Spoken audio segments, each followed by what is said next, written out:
So for hip replacement, there's a lot of ways that you can complete the task, and they all have excellent outcomes.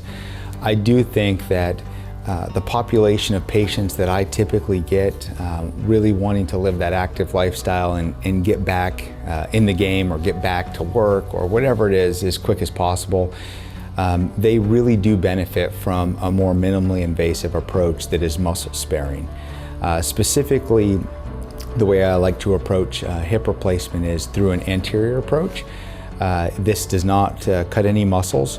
We go through and we kind of move everything away. We get and access the hip joint, we replace it, and then we close that up. This usually is done through about a 6 to 7 centimeter incision, so it's pretty small, and it's one of the most rewarding surgeries for the patient and for myself, because usually at 2 weeks when they come back into the clinic, they're saying, "Doc, do I need the walker? Do I need the cane?" And I'm like, "No, you don't, because we didn't cut anything."